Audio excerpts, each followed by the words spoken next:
오늘은 다시 오실 예수 그리스도라는 제목으로 요한계시록 말씀을 이어서 나누려고 합니다. 이 말씀을 묵상하는 중에 갑자기 이런 생각이 떠올랐습니다. 모범생들은 아마 잘 모르실 텐데요. 이 수업 시간 전에 저희들 이렇게 서로 놀기도 하고 또 나쁜 짓도 가끔 하다가 수업 시간이 될 무렵에 망을 보게 하잖아요. 그래서 선생님이 오시면 어떤 말을 할까요? 야, 떴다! 이런 말도 하고, 쌤, 이런 식으로 선생님이 오시는 것을 알려주기도 하죠.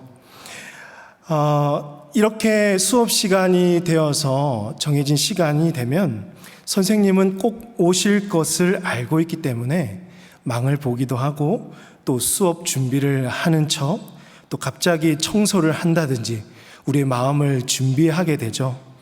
성육신하시고 십자가에 달려 죽으시고 부활 승천하신 예수님도 이 땅에 다시 오신다고 약속하셨습니다.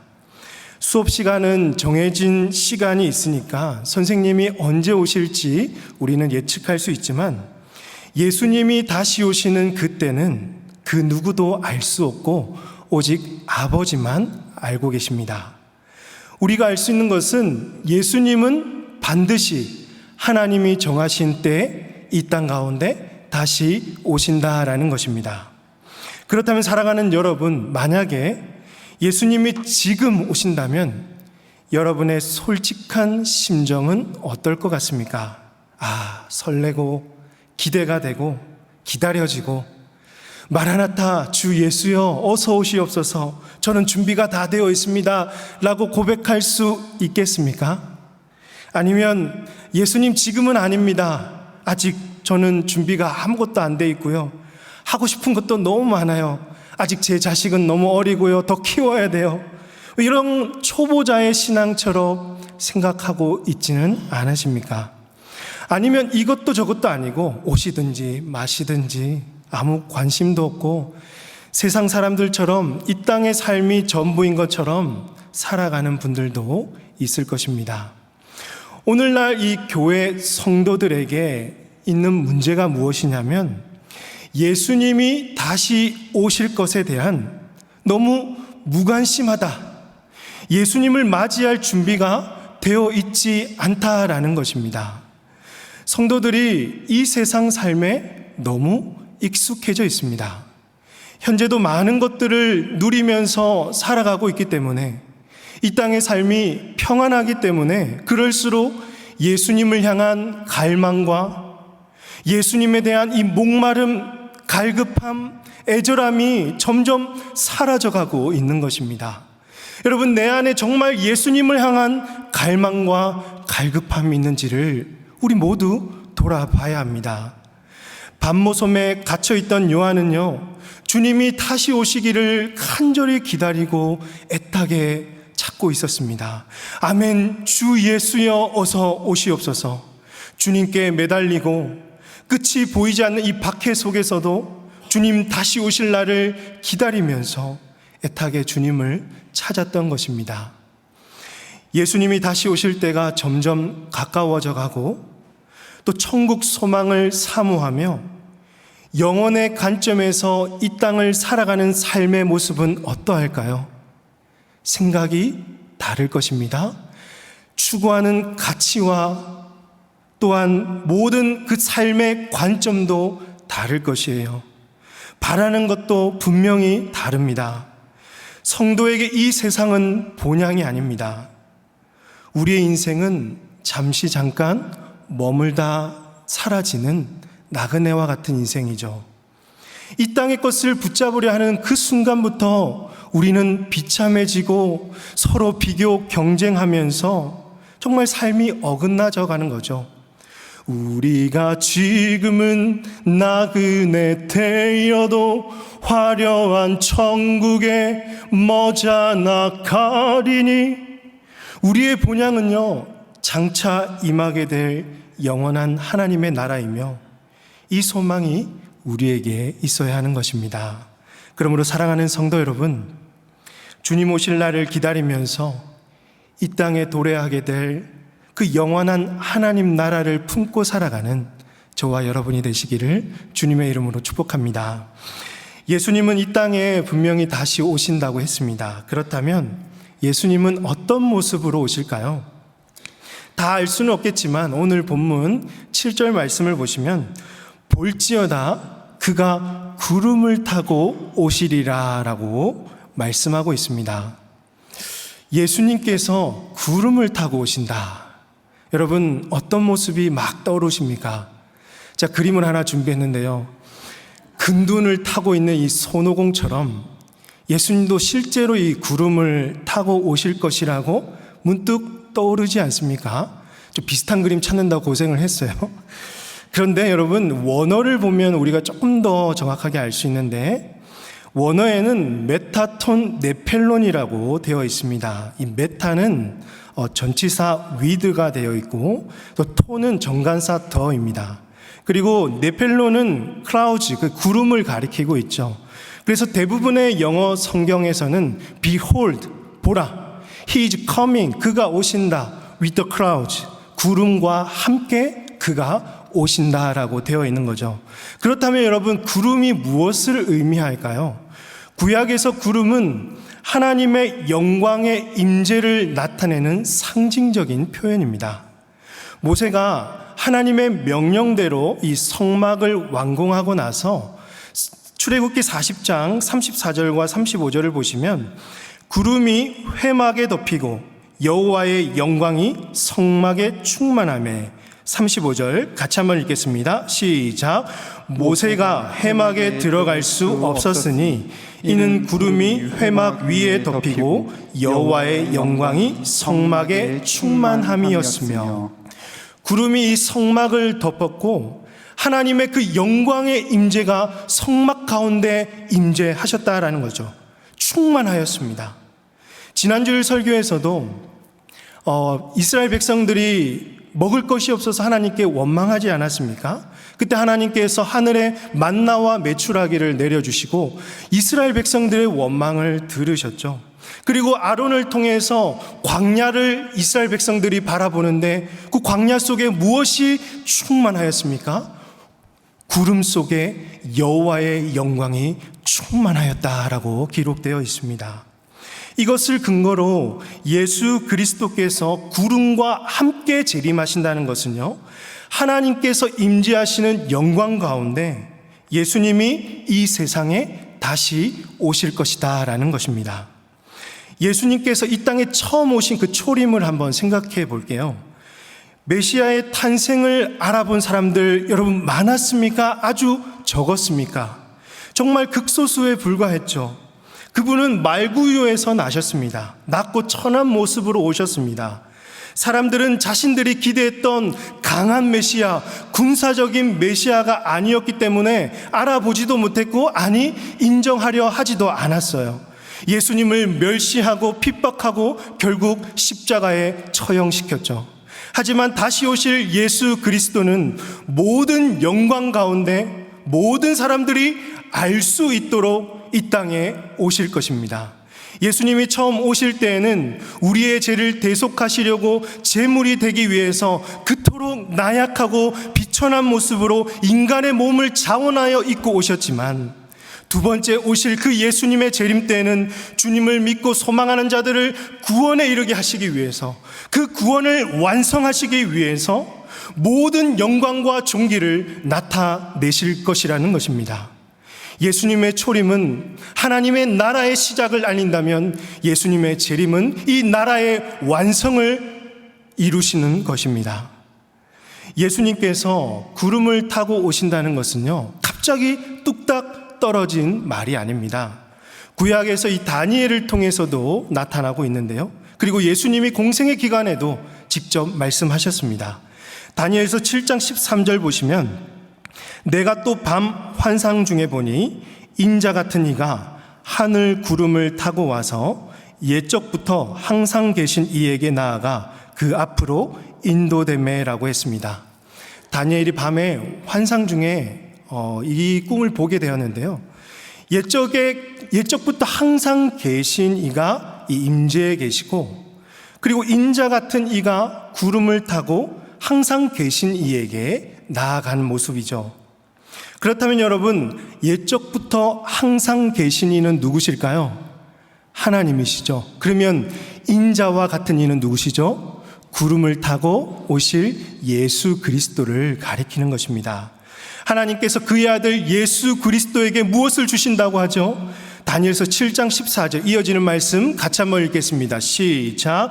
그에게 건세와 영광과 나라를 주고 모든 백성과 나라들과 다른 언어를 말하는 모든 자들이 그를 섬기게 하였으니 그의 건세는 소멸되지 아니하는 영원한 건세요 그의 나라는 멸망하지 아니할 것이니라.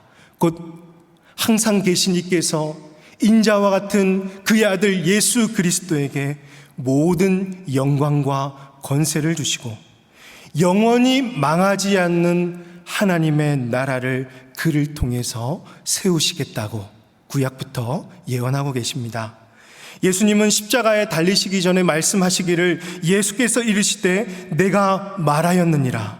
그러나 내가 너희에게 이르노니 이후에 인자가 권능의 우편에 앉아 있는 것과 하늘 구름을 타고 오는 것을 너희가 보리라 하시니, 바로 이 다니엘이 예언하였던 인자가 예수님 자신을 가리킨다고 말씀하시면서 모든 자가 이 예수님이 재림하실 것을 보게 될 것이다 라고 말씀하고 계시죠. 이어지는 이 7절 말씀, 계시록 1장 7절 말씀에서 각 사람의 눈이 그를 보겠고 그를 찌른 자들도 볼 것이요 땅에 있는 모든 족속이 그로 말미암아 애곡하리니 그러하리라. 아멘이라고 하죠. 이 구절은 스가랴 12장 10절 말씀을 배경으로 하고 있습니다. 말씀 보시면 내가 다윗의 집과 예루살렘 주민에게 은총과 간구하는 심령을 부어주리니 그들이 그 찌른 바 그를 바라보고 그를 위하여 애통하기를 독자를 위하여 애통하듯 하며 그를 위하여 통곡하기를 장자를 위하여 통곡하듯 하리로다. 이 구절은요, 종말에 하나님을 배반한 이스라엘 백성들이 하나님의 은총과 간구하는 심령을 얻어 회개하게 하신다는 말씀입니다. 이 말씀을 배경으로 지금 사도 요한은요, 이스라엘 백성들이 흘리는 회개의 눈물이 땅의 모든 족속들이 흘리는 눈물이 되게 할 것이고, 바로 그것이 성도의 회개라고 할 수도 있습니다. 그래서 예수님이 재림하시는 날에 하나님의 백성들뿐만 아니라 예수님을 찌르고 멸시하고 핍박했던 모든 사람들도 예수님을 보게 될 것인데, 그 결과는 다르다, 완전히 달라지는 것이죠.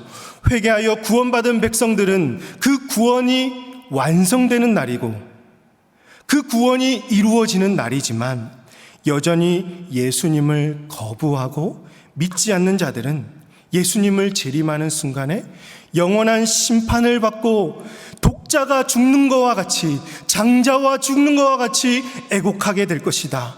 후회하고 돌이키려고 해도 아무 소용이 없게 될 것이라는 말씀입니다.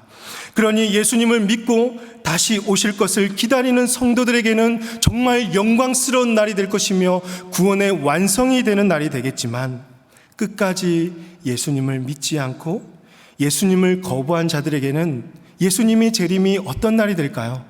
심판의 날, 고통스러운 날, 영원한 형벌의 날이 되는 것입니다. 예수님이 어떤 분인지 그 순간에 완전하신 예수님을 보게 되면서 애통의 눈물을 흘릴 수밖에, 영원토록 흘리게 되는 것이죠. 그때 그들이 주님 앞에 서서 변명하기를, 사는 동안 너무 바빠서 예수님을 믿지 못했습니다. 교회 나가고 싶었는데 아무도 저에게 교회 오라는 말을 아무도 해주지 않았어요. 몸이 아파서 피곤해서 여유가 없어서 예수님을 믿지 못했습니다. 여러분, 그들이 어떠한 후회와 변명을 하더라도, 누군가를 탓하더라도 재림하신 예수님께는 통하지가 않는 것입니다. 그러므로 사랑하는 성도 여러분, 다시 오실 예수 그리스도의 영광의 날을 기다리면서 지금의 고난을 이겨내시길 바랍니다. 사는 것이 힘들어요. 인생의 무거운 짐들이 버거울 때가 분명히 있습니다. 이 고생 언제까지 해야 되나? 끝이 보이지 않아서 하루에도 여러 번 한숨이 그저 나오죠. 그럴 때마다 예수 그리스도께서 모든 영광 가운데 우리에게 다시 오실 것을 기억하시길 바랍니다. 저는 등산을 좀 즐겨 합니다. 어떤 분들은 어차피 내려올 거 왜 그렇게 힘들게 올라가냐라고 말하기도 하는데요. 그냥 이렇게 자연을 보고 있으면 힐링도 되고, 또 머릿속에 있는 잡다한 생각도 정리되고, 또 눈으로 가까이 보던 세상을 높은 곳에서, 먼 곳에서 보면 또 다른 세상을 보는 것만 같습니다. 올라가는 길은 힘들고 몇 번이고 주저앉지만 끝이 있는 걸 알잖아요. 목표 지점이 있기 때문에 그것을 향해서 참고 끝까지 걸어가는 것입니다. 마찬가지로 예수님도 반드시 이 땅에 다시 오십니다. 그때는 이 지금의 고난, 지금의 어려움과 비교할 수 없는 영광과 은혜를 구원받은 백성들은 얻게 되고 보게 될 것이에요. 그렇기 때문에 이 현재의 고난과 수고로움을 잠깐 겪는 이 일들을 감당할 수 있게 되는 것입니다. 사랑하는 성도 여러분, 그날을 바라보면서 여러분에게 현재 주어져 있는 아픔, 고난, 어려움을 잘 이겨내시기를 주님의 이름으로 축복합니다. 두 번째로, 하루하루 참고만 있는 이 소극적인 삶을 살지 맙시다. 그냥 참고만, 고난 이제 언젠가는 없어지겠지, 그러고 있다가 영광 재림하시는 날이 되면 너무 아쉽잖아요. 정말 영광스러운 복음을 경험한 자로서 복음을 증거하는 증인으로 살아가시길 바랍니다. 최근에도 몇 번의 장례를 경험하면서 한 영혼이 예수님을 믿고 구원받는 것이 얼마나 중요한지를 계속해서 깨달아가고 있습니다.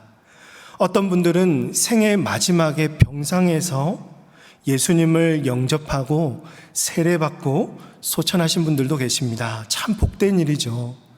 그들이 예수님을 믿지 않았다면 그분 앞에 섰을 때 어떤 변명도 후회도 소용이 없게 되는 것이죠. 결국 형벌 가운데 애곡해 할 수밖에 없는 것입니다. 그때 가서 만약에 여러분의 가족이나 이웃들이 여러분을 향해서 왜 나를 끝까지 이끌어주지 않았냐고, 왜 나를 그냥 그대로 내버려 뒀냐고 그렇게 원망과 한탄을 한다면 그때 우리의 심정은 어떨까요? 살아있을 때 내가 조금 더 수고할 걸, 살아있을 때 내 사랑하는 가족 예수님께로 인도할 걸, 아쉬워하고 속상해해도 여러분 소용이 없는 거죠. 이런 아쉬운 말 듣지 않도록 우리에게 맡겨주신 영혼들, 나의 가족, 나의 이웃들을 놓고 여러분 눈물로 기도하시기 바랍니다. 지난 주일에 우리 이번 주일에 태신자 작정도 했잖아요. 여러분이 전도하고 싶은 전도 대상자들이 있을 텐데요. 그들이 예수님을 믿고 구원받을 수 있도록 끈을 놓지 마시고 포기하지 마시고 끝까지 주님께로 이끌어줄 수 있는 복음의 증인들 다 되시기를 주님의 이름으로 축복합니다. 지금까지 사도 요한은요, 환상 중에 예수님의 계시를 받고 아시아에 있는 7 교회에 편지하노라라고 하면서 이 편지 서론을 기록했습니다. 예수 그리스도께서 이 땅에 인간의 몸을 입고 오셔서 전적으로 하나님께 그 말씀에 순종하셨고 인간을 대신하여 죽기까지 하심으로 우리의 죄를 대속하셨으며 모든 사망 권세를 이기시고 부활 승천하셔서 하나님 보좌 우편에 앉아 계십니다. 그리고 예수님은 모든 영광 중에 재림하심으로 이 세상을 심판하실 것이고 믿는 자들의 구원을 완성하면서 영원한 하나님의 나라를 완성해 나가실 거라고 예언하셨습니다. 요한은 이 서론을 마치면서 이 모든 일을 이루시는 하나님이 누구신지를 우리에게 마지막으로 얘기하고 있는데요. 8절 말씀 같이 한번 읽겠습니다. 시작. 주 하나님이 이르시되 나는 알파와 오메가라. 이제도 있고 전에도 있었고 장차 올 자요 전능한 자라 하시더라. 여기서 하나님은 알파와 오메가라고 했습니다. 이게 무슨 뜻일까요? 한글에서는 첫 자음 기역과 또 마지막 자음 히읗이 있죠. 영어에서는 알파벳으로 첫 알파벳이 A이고 마지막이 Z입니다. 그리고 신약 성경 기록한 이 그리스도에서는 알파벳의 첫 글자가 바로 알파이고 마지막이 오메가입니다. 그러니 즉 하나님이 시작과 끝이 되신다라는 것입니다. 하나님은 이 세상을 존재하게 하신 만물의 창조자이시면서 모든 것을 종결하시고 매듭 지으실 만물의 심판자가 되실 것입니다. 이 세상의 모든 역사는 하나님의 그 손바닥 안에 있으며 모든 역사를 주관하시는 분이 바로 우리 하나님이십니다. 또한 하나님은 이제도 있고 전에도 있었고 장차 올 자요 전능한 분이라고 말씀하셨습니다. 하나님은 영원부터 스스로 존재하신 분이셨고 과거와 현재 속에서도 우리와 함께 하셨고 앞으로도 우리와 함께 나가실 것입니다. 우리의 미래까지도 하나님은 다 아시고 이루어 가십니다. 하나님은 전능하신 분이시기 때문에 그가 원하시는 것은 무엇이든지 다 하실 수 있으시며 하나님의 손길이 안 미친 곳이 전혀 없습니다. 만약에 하나님이 지금 하고 계시지 않는다면 하나님의 능력이 부족해서가 아니라 하나님의 그 뜻이 있기 때문에 하나님이 때로는 원하시는 것이 아니기 때문이죠. 살다 보면 저런 놈 안 잡아가고 뭐하냐, 저런 나쁜 사람 왜 이렇게 살려두냐, 그런 생각을 할 때가 있죠. 하나님은 이 악을 간과하시는 것이 아니라 악을 사용하시기도 하시고 모든 것을 합력하여서 하나님의 그 구원과 심판을 이루어 가시는 분이시죠. 그렇다면 사랑하는 성도 여러분, 오늘 우리는 우리의 소망을 어디에 두어야 할까요? 우리의 삶을 누구에게 맡겨야 할까요? 세상 권력자들은 자신들의 힘이 자신이 가지고 있는 이 물질과 권력이 영원할 것처럼 생각하죠. 이제 막 사랑을 시작한 커플들은 그 사랑이 영원할 것이라며 우리 사랑 변치 말자 이렇게 약속을 합니다. 하지만 여러분, 이 땅에 영원한 것이 있을까요? 없습니다. 조금만 지나도 쉽게 돌아서고, 요즘 날씨 왜 이렇게 변덕스럽습니까? 마치 이 날씨처럼 마음이 변하고 썩어지고 사라지고 마는 것이죠.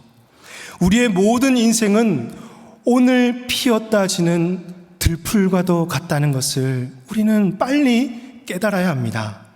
이런 들풀을 하나님께서 입히시는 것이죠. 시편 기자는 말씀합니다.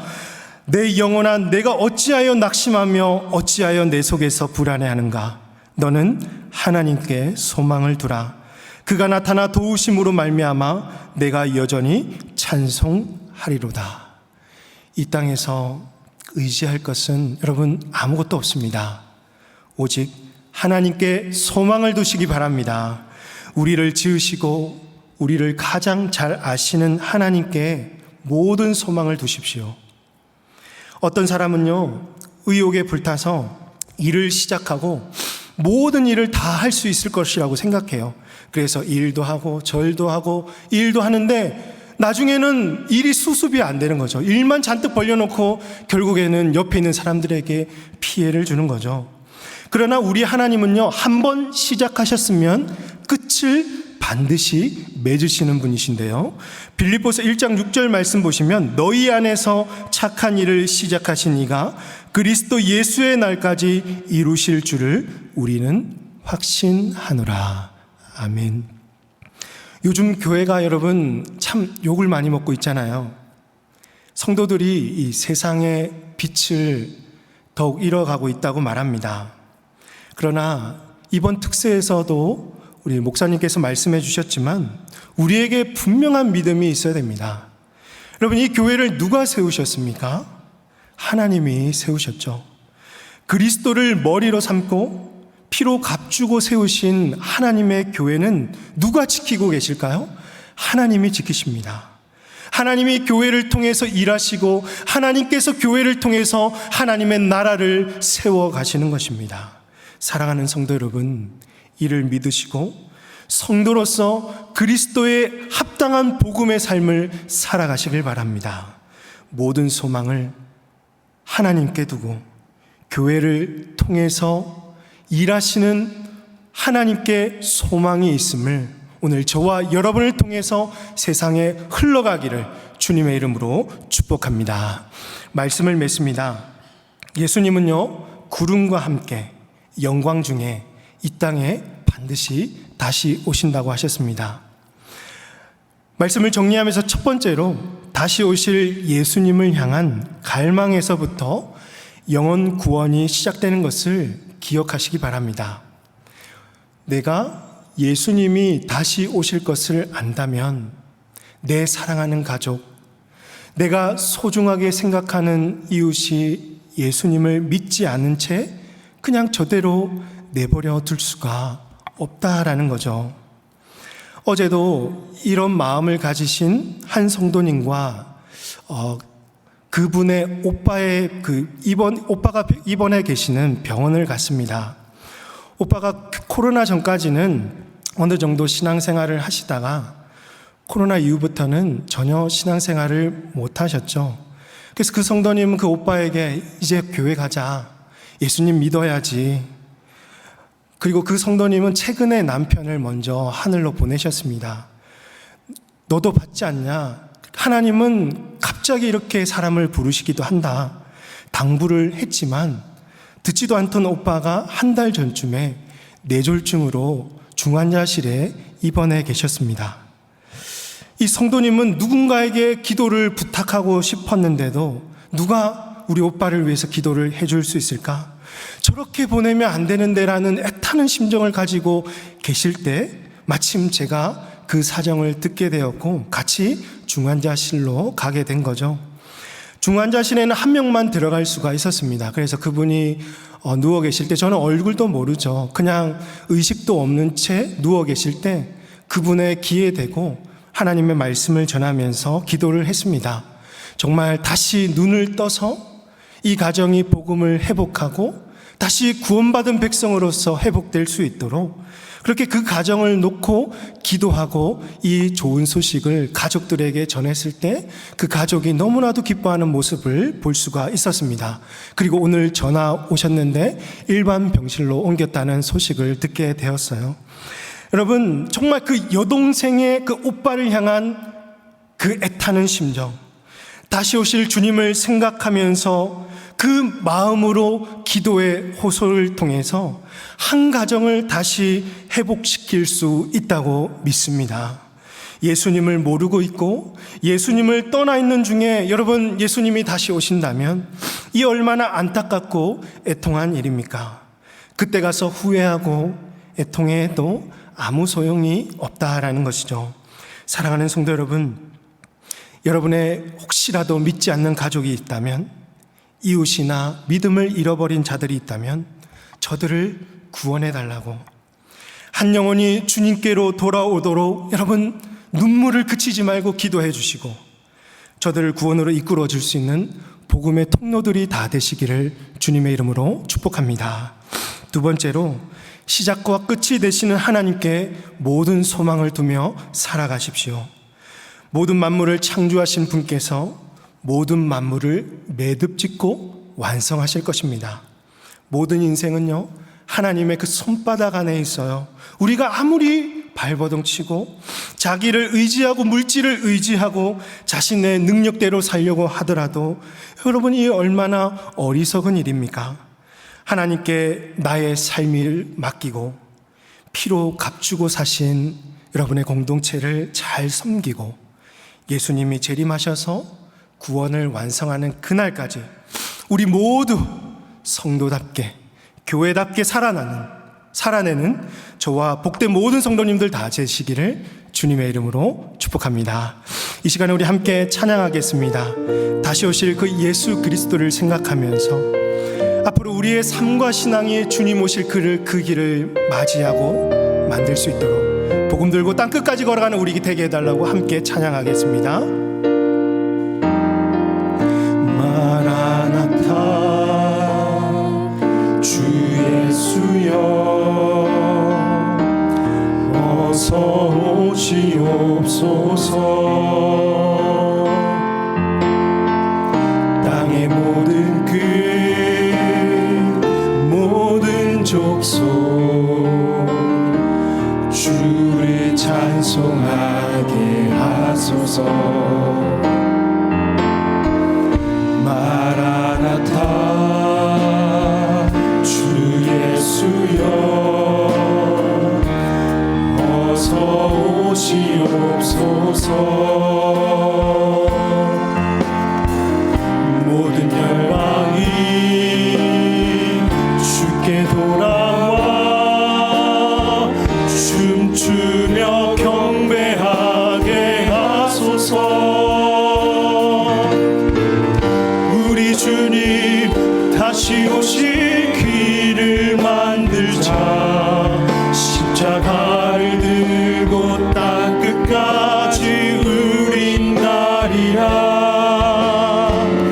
우리 주님 하늘 영원 온 땅 덮을 때 우리 땅 끝에서 주를 맞으리. 마라나타 마라나타 아멘. 주 예수여 오시옵소서. 마라나타 마라나타 아멘. 주 예수여 오시옵소서. 처음부터 한 번 더 찬양하겠습니다. 마라나타 마라나타 주 예수여 어서 오시옵소서. 땅의 모든 끝 모든 족속 주를 찬송하게 하소서. 마라나타 주 예수여 어서 오시옵소서. 모든 열방이 주께 돌아와 춤추며 경배하게 하소서. 우리 주님 다시 오실 길을 만들자. 십자가를 들고 땅 끝까지 누린 가리라. 우리 주님 하늘 영원 온 땅 덮을 때 우리 땅 끝에서 주를 맞으리. 마라나타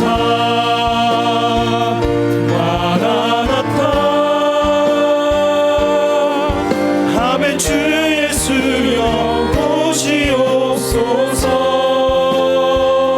마라나타 마라나타